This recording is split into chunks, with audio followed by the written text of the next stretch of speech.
What it is, what it do, what's up? It is your boy Alan C in the place to be. Um, as you can see, follow me on X and Instagram at Al underscore U underscore bugging. Shout out to my sideline talk family, Tay, John, Herb. Hope to see y'all on one of these days. I know y'all doing big things in the community. All right, y'all. It is preseason week 2. So let's kick it off there. We had a game last night. The Eagles and the Patriots played. The score was 14-13. The Eagles, the Eagles won over the Patriots at the end of the game. So let's talk about the stat leaders. Tanner McKee for the Eagles had 140 passing yards. Drake May, third pick for the Patriots in this year's draft, 3 for 47 yards. There was 2 touchdown drives in the whole game. Drake May led the second drive of the first quarter and scored. Had a rushing touchdown. From about 4 yard rushing touchdown off of a RPO. So they tried to lean more into Drake May's ability around the edge on this game.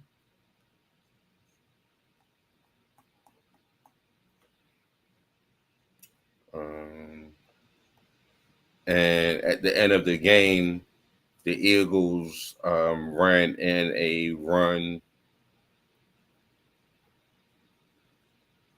from not Tanner McKee, what was his name?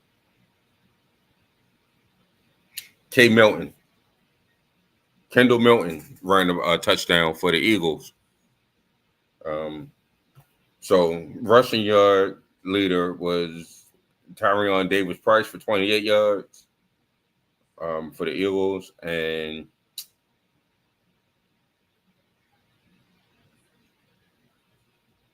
a very putrid game. But Ramondre Stevenson had 6 rushes for 18 yards. Again, we only had the one rushing touchdown by Drake May for the Eagles, and then one rushing touchdown by Drake May for the Patriots, and 1 rushing touchdown from Kendall Milton, were only touchdowns in that game. Not too much really to say on that, other than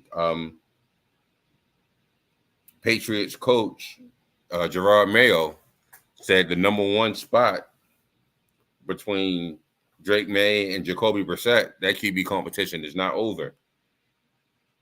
For most of the offseason, Drake May was a clear number 2 on the Patriots quarterback depth chart. But with one more preseason game to go for the Patriots, Coach Gerard Mayo opened the door for May to become number 1 before the regular season starts. Jacoby Brissett didn't play well on Thursday night. He threw an interception in the end zone, picked off by Vontae Maddox, Vontae Maddox. And then he almost threw another pick. Drake made some good throws, and like I said, got the only touchdown for the Patriots. So Mayo said on Friday that the competition isn't over for the QB1 spot. Brissett has been a starter in both preseason games and training camp, but Mayo said May could get first team reps this week. We'll see, Mayo said. We'll have a staff meeting later today, and that decision will be made. I think he definitely showed an improvement yesterday.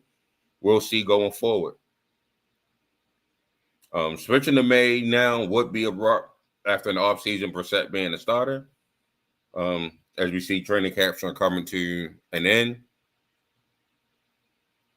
And given the lack of offense, you should say, around the Patriots as far as offensive line, as far as their receiving core, I think it'll behoove Jacoby Brissett to actually, stay the starter and then move off of Brissett after this year and have Drake May come in the second year, as you have some more time to build up that line of receiving core. But according to Gerard Mayo, it ain't May's, it's not Brissett's job just yet. All right, y'all. Tomorrow afternoon at 12 o'clock, the Ravens will play their second preseason game against the Atlanta Falcons. That game starts at 12 o'clock. What I want to see first, I start with the good of what they did last week.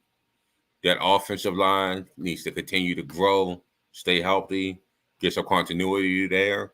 So by the time Lamar comes in week 1, he's ready to go. You know, you got the line playing, blocking. Training camp is over for the Ravens as far as what's open to the public. So, you know, they still got practices and everything before they kick the season off, regular season off in Kansas City in about 3 weeks from yesterday. So it's going to be up pretty soon.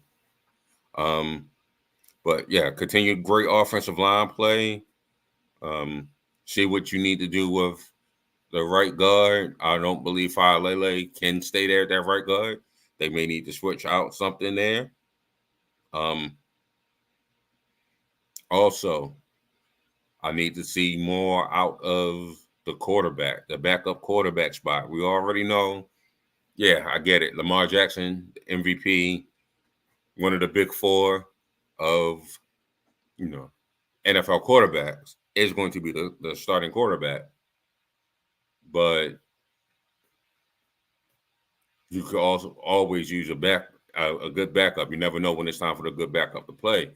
And going off of the games that Josh Johnson had, the game that Devin Leary played, and I don't even know why they put Emory Jones in the game for one play that became a fumble. But going off of that, neither one of them had a good game. Devin Leary led the only touchdown drive for the Ravens, but I wasn't too impressed. The defense side of the ball, continue, like I said, I'm going to start with the good. Continue with that great secondary.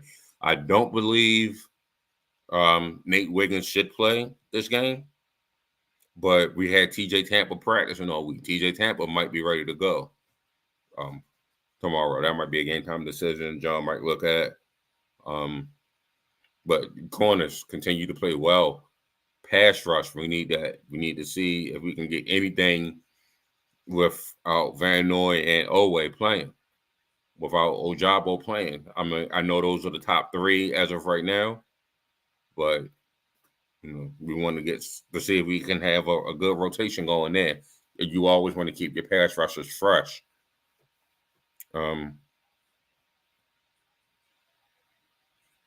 Also, with the defensive side of the ball, like I said, we got one of the best secondaries. Trenton Simpson, the young linebacker, he played excellent, phenomenal in the first game. I believe he got gassed a little bit coming out in the second half. But again, it was the first game. So hopefully he continues the way he's been playing, the way he's showing out has been impressive. I always laugh and joke and say, man, there was a reason, no matter how dinged up PQ got hurt last year, he wasn't coming out there because they knew once you put that kid Trent Simpson on the field, he was going to be a problem to take off of the field. And we seen it when it was PQ and Simpson last year, the last game of the year for the Steelers in the rain. Simpson played very well. So the writing was already on the wall that PQ didn't have a contract in Baltimore anymore. But yeah, so that game kicks off at 12 o'clock tomorrow. All right, y'all know what I've been doing, the preview of each division. I'm going to start off this week with the NFC West. All right, let's start with the best coaches in the NFC West. You got Super Bowl participant Kyle Shanahan, the winner of the NFC what was that? Four of the last, two of the last four, two of the last 5 years, something like that. So I got him at one. You got Super Bowl winning coach Sean McVay. I have him at two in the division. And the Rams have been coming up, have been playing very well. So I got Sean McVay, the second best coach in the division. Jonathan Gannon, his second year coaching, I think he was given, a raw deal in Arizona. Hopefully he gets some time to build that around. And then rookie coach Mike McDonald. Again, rookie coach, his first time as a head coach. So let's see what he can do. All right, so the additions to the Cardinals, you got Sean Murphy Bunting, you have Justin Jones, you got Jonah Williams, and you got Matt Wilson that has arrived at the Cardinals. For the Rams, you got Tre'Davious White, former Buffalo Bill corner. Hopefully he can stay healthy for the Rams. You got Jonah Jackson, and you got Cameron Curl for the Rams, new players. Over in San Francisco, Jordan Elliott, Yetur Gross-Matos, former Panther, former Ram, Leonard Floyd is now with San Francisco, and Isaac Yiadom, the former corner from New Orleans, has joined the San Francisco 49ers defense. And then for Seattle, you got Rayshawn Jenkins came up from Jacksonville. You have Jerome Baker came over from Miami, and Jonathan Hankins was all new arrivals to Seattle. So who left the NFC West? You have Hollywood Brown, you got Lakeith Fotu, and Ezekiel Turner leaving the Cardinals. And then for the Rams, you got Jordan Fuller. Aaron Donald left after the season. He retired. San Francisco don't have Chase Young anymore, Javon Kinlaw, and Clelin Ferrell. Now, Chase and Clelin, I believe, were 1 year rentals at the trade deadline. Just extra push to try to get them over the Super Bowl hump. That didn't really work out. And then you have in Seattle, long time Bobby Wagner's left for the second time in 3 years. He's over with his former coach Dan Quinn over in DC. Jordan Brooks, first round pick 4 years ago, has left, and Will Dissly, former longtime tight end, left Seattle. So they got a lot shaking up with the new coach. They went from traditional 3-4 defense to a 4-3 defense now. With Mike, I'm sorry, said that backwards. They went from a 4-3 to a 3-4 defense now with Mike. So draft picks. Marvin Harrison, of course, for the Arizona Cardinals at pick 4. Darius Robertson in the second round, Trey Benson and Max Melton. For the Rams, they added a lot of pass rushers. You got Jared Verse from Florida State, Braden Fisk from Washington, you got Blake Corum, and then Cameron Kitchens. And then for San Francisco, they drafted in the first round wide receiver Ricky Pearsall. Hopefully he gets healthy and get some run this year.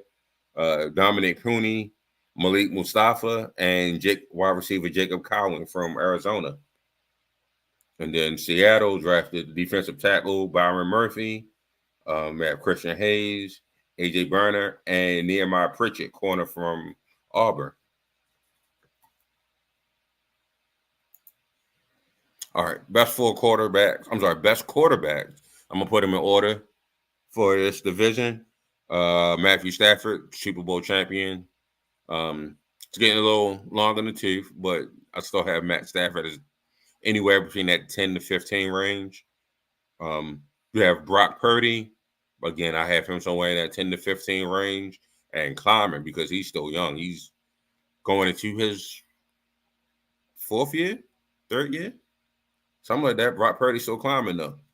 So I got Brock Purdy at second. Kyler Murray. Hopefully he could get back to the former Kyler Murray form, like how he had with D-Hop, with Maserati Marv. I think Maserati Marv and Kyler Murray their game actually complements each other. And then last but not least, Geno Smith. I think this might be Geno's last year starting in Seattle, depending on how they do. And it's not supposed to be a great quarterback class this year. They might be able to get a top 3, 4, 5 quarterback in this draft, where they pick, depending on what they do this year. All right, so for the over-under, you got 49ers with 11. I think they go over by a game. I think 49ers can get 12 wins out of this roster. I think it's the best roster in football, with the second best coach in football, if you ask me. So I got 49ers. 49ers get 11. I'm sorry, get 12 wins, so I'm going to give them the over. LA Rams, 8.5. I'm going to give them 9 wins. I think they're going to go 9 and, what would that be, 9 and 8? No. They can give about 9 or 10 wins out of their schedule. Seattle is picked to come in third with 7.5. I think that's about accurate. I'm gonna give them about 8 wins, so that's still slightly over. And then Cardinals is picked to win 7 games. I think that's too high. I'm gonna give them the under. I think Cardinals is fighting for that first position, first pick again this year.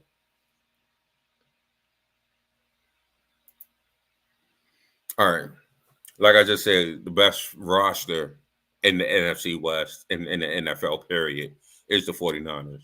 I typically try to switch these up for the top 5 and not pick just one team. But it's impossible to try to remove somebody from this top 5 for how dominant and how great the 49ers have been. So Trent Williams, Nick Bosa, not in order. Trent Williams, Nick Bosa, Kittle, C-Mac, and Fred Warner, definitely the top 5 players in that whole division. You might want to look at Budda Baker. You can look at Cooper Kupp. I like Puka Nacua. I like Leonard Floyd in this division. But it's just hard to put anybody over those 5. It's just damn near impossible to do it. And that's in the whole league. If you had to put a top 10 of the league, at least 3 of these guys is in it. So it's just, I think they have the best roster in football. All right, y'all. So to not glaze 49ers too much, I've been doing the different tiers of where I put these players as we get ready to go to the new season. So I've done quarterback before. Check out my old videos for that. I've done wide receiver before last week, so check out that video. This week I'm doing edge rusher. So these are players that play on the edge of the defense that rush. I'm not including interior rushers like Justin Madubuike or Chris Jones or any interior rushers. This is all on the edge.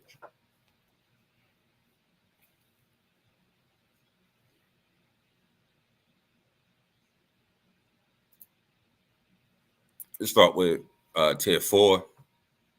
I'm gonna go Jadeveon Clowney. I'm going to go Montez Sweat. I'm going Jalen Phillips.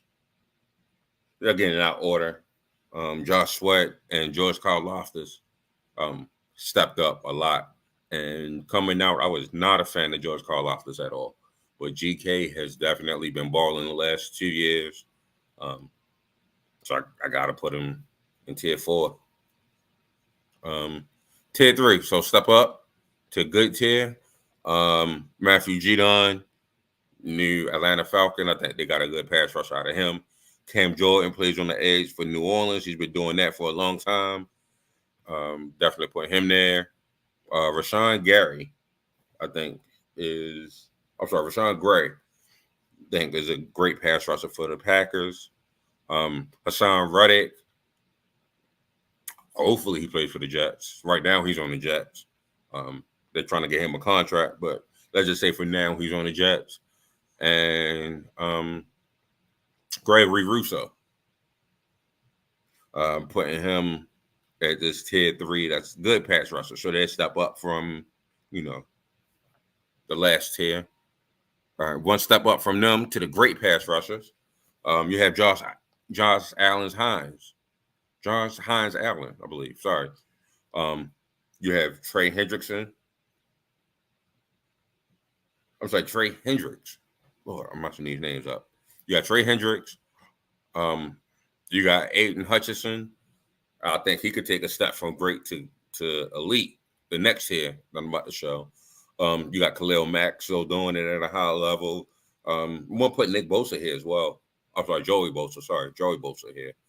And then you have Danielle Hunter, former Viking, now with the Houston Texans.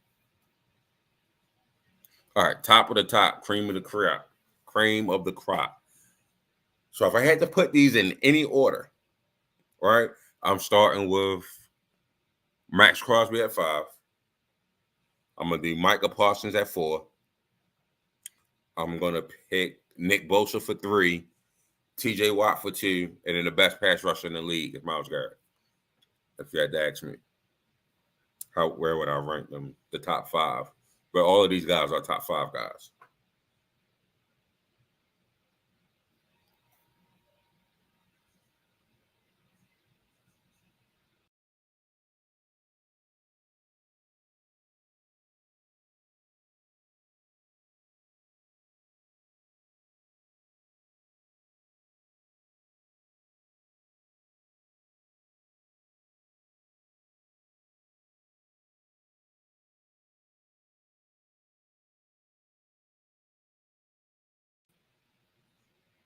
All right, so I just did the NFC West. I'm going to go ahead and break down the AFC West real quick.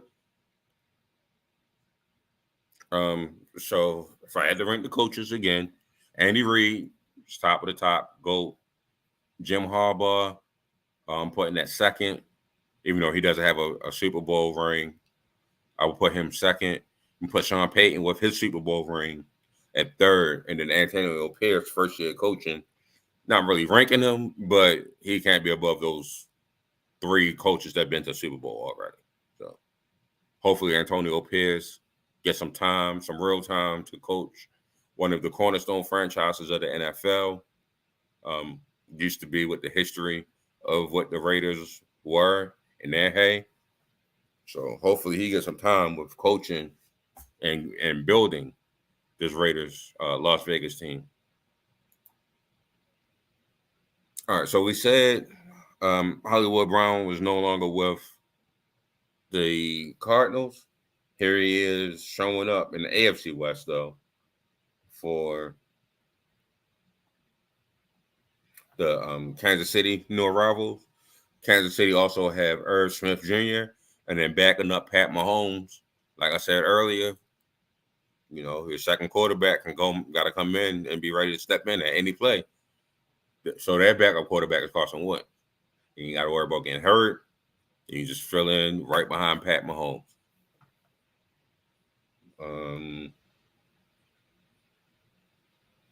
So for the Chargers, their new arrivals, they pretty much got the Baltimore Chargers over there with J.K. Dobbins, Gus Edwards, Bradley Bozeman, and also they got the former Jacksonville Jaguar DJ Chark. For the Raiders, they got Christian Wilkins, Gardner Minshew is probably going to start for them at quarterback. Alexander Madison from the Vikings at running back, and Harrison Bryant at tight end. And then for Denver, they got Malcolm Roach added. They added Angelo Blackson. They added Cody Barton and Brandon Jones for this new team. All right, for their departures, you got Willie Gay Jr. I'm sorry, for Kansas City department, you got Willie Gay Jr. MVS is now a Buffalo Bill, and L'Jarius Sneed was traded from the Kansas City Chiefs to the Tennessee Titans. Keenan Allen is no longer a Charger. Mike Williams, so they got rid of both of their 2 leading pass receivers from last year, Keenan Allen and Mike Williams. They lost Austin Eckler. Running back went to Washington. Eric Kendricks is now a linebacker in Dallas. Kenneth Murray is now in Seattle, and Gerald Everett is no longer there as a tight end. For the Raiders, they lost Josh Jacobs, running back. They lost running back Bilal Nichols. They lost tackle Jermaine Illuminor, and Amik Robertson is no longer a Las Vegas Raider. And then for Denver, they lost safety Justin Simmons and Caden Stearns. And they also sent quarterback Russell Wilson to the AFC North with the Steelers.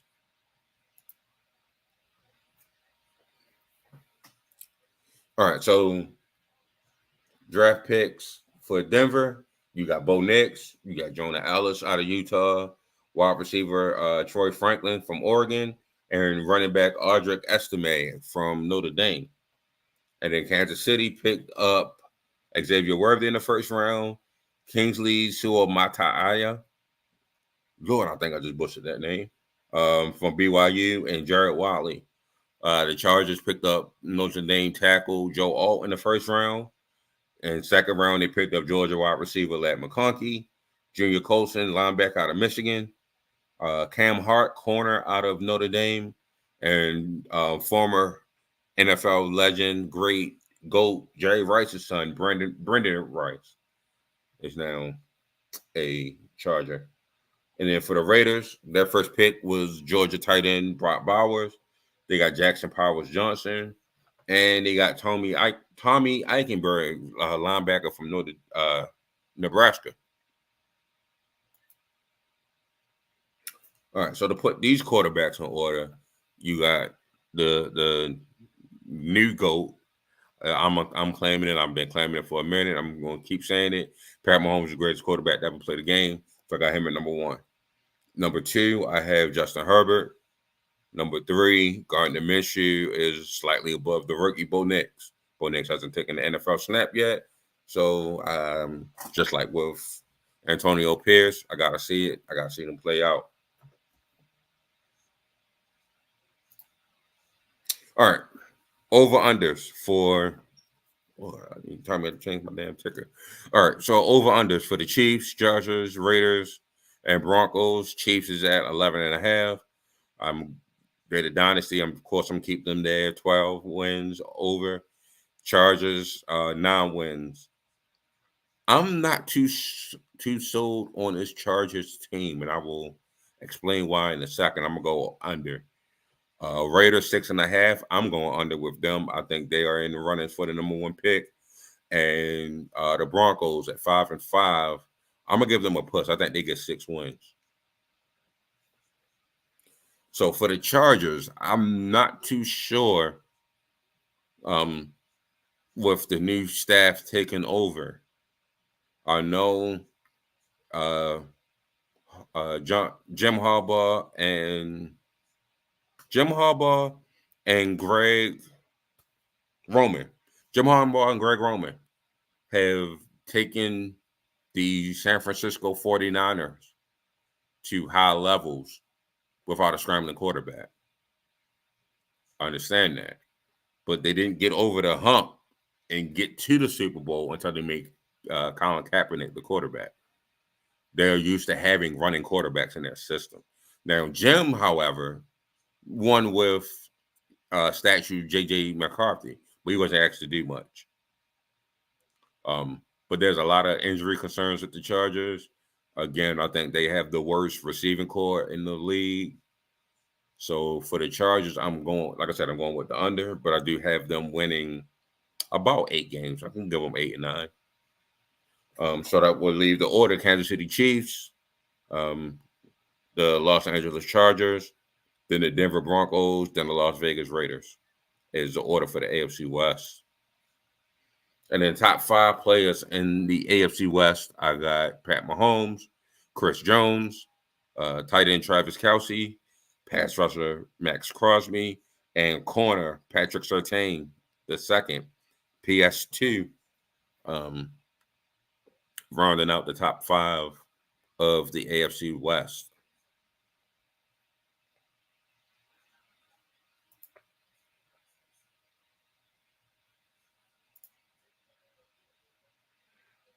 All right, so we got some games coming on tomorrow. Like I said, the Ravens play at 12 tomorrow. Um, you have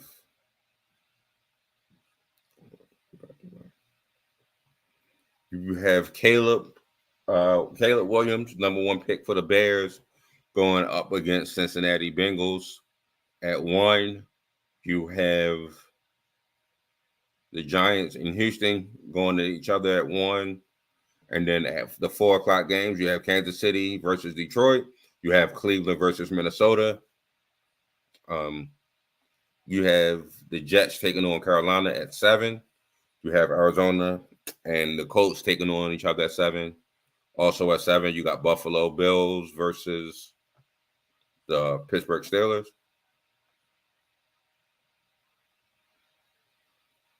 Seattle and Tennessee play at 7. Jayden Daniels takes off against the Miami Dolphins at 7. Rams and Chargers play at 7:05. Buccaneers and Jaguars play at 7:30. And Dallas and the Raiders play at 10.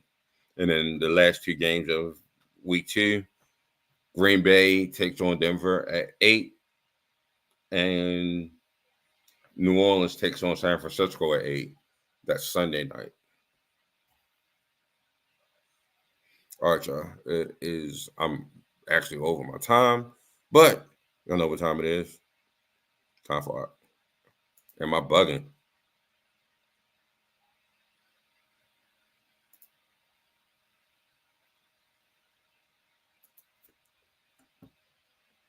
So the question is, am I bugging?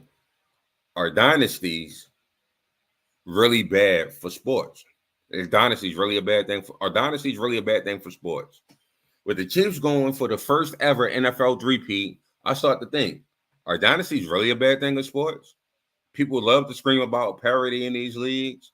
But if you look at other leagues like the NBA, the league was at its most popular during the heyday of Michael Jordan and the Chicago Bulls. The NBA has its most parity ever at this point, and the NBA Finals and playoff viewing numbers are at its lowest point since the tape delay era. The Patriots was the most recent NFL dynasty, and they were cheered and booed equally, but still drove numbers either way. The Dallas Cowboys of the 90s were the dynasty that got me interested in football in the first place. So I love to see teams do it the right way and consistent way and have a target to aim at. Although the Chiefs love to drum up the sympathy, nobody believes in this card.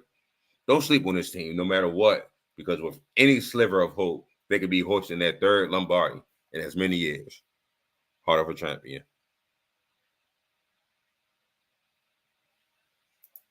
All right, y'all. That was my show. Again, follow me on Instagram and at Al_U_bugging. Be blessed. Be productive. Be more. We love you. We out.